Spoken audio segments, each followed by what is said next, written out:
Hello বন্ধুরা, আপনাদের সবাইকে স্বাগতম কিউরিয়াস স্টোরিতে। আজকের ভিডিওটা একটু স্পেশাল, কারণ এটা কোনো সাধারণ সিনেমার ট্রেলার না।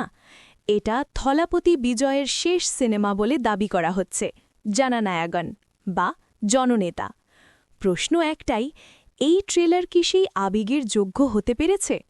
প্রথমেই আসি সেই জায়গায় যেটা ট্রেলার দেখেই বেশিরভাগ ফ্যানকে হতাশ করেছে, হিন্দি ডাবিং। সোজা কথা বলি, এই ডাবিং থলাপতি বিজয়ের পার্সোনালিটিকে একদমই জাস্টিস করেনি। বিজয়ের মানেই একটা নির্দিষ্ট ভয়েস, একটা আলাদা গ্র্যাভিটি, কিন্তু এখানে যে ভয়েস ব্যবহার করা হয়েছে সেখানে সেই থালাপতি ফিলটাই নেই। ফ্যানরা কমেন্টে একটাই নাম বারবার লিখছে, সংকেত মাত্রে। মেকাররা চাইলে এখানে খুব সহজেই গেম চেঞ্জ করতে পারত। এবার কথা বলি ববি দেওলকে নিয়ে। ট্রেলার দেখার সময় আমার মাথায় একটাই জিনিস এসেছে, এই লোকটা তো আগে দেখেছি। একই দাড়ি, একই চোখের এক্সপ্রেশন, একই বডি ল্যাঙ্গুয়েজ, মনে হচ্ছে যেন আগের সিনেমার চরিত্রটাই এখানে নিয়ে আসা হয়েছে।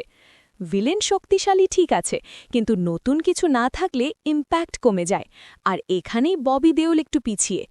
কিন্তু এই ট্রেলার পুরোপুরি থলাপতি বিজয়ের কাঁধেই দাঁড়িয়ে। তার এন্ট্রি, তার হাঁটা, তার চোখের লুক, সব কিছুই ফ্যানদের জন্য বানানো। ট্রেলারে একটা রোবট টাইপ অ্যাকশন সিন সবাইকে চমকে দিয়েছে। গল্পের দিক থেকে মনে হচ্ছে রাজনীতি প্লাস সমাজ প্লাস নারী ক্ষমতায়ন, এই তিনের মিশেল। এটা হয়তো সিম্পল স্টোরি, কিন্তু প্রেজেন্টেশনই এখানে আসল অস্ত্র।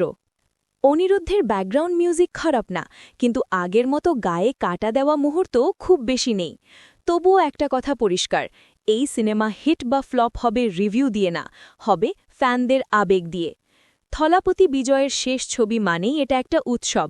রিলিজের দিন হলে হলে যা হবে সেটা ট্রেলার দেখে বোঝা যাচ্ছে। এবার আপনাদের মতামত জানাতে হবে। ডাবিং আপনাদের কেমন লেগেছে? ববি দেওলকে কি আলাদা মনে হয়েছে? কমেন্টে লিখুন। ভিডিও ভালো লাগলে লাইক দিন, আর কিউরিয়াস স্টোরিকে সাবস্ক্রাইব করতে ভুলবেন না। পরের ভিডিওতে আবার দেখা হবে। ধন্যবাদ।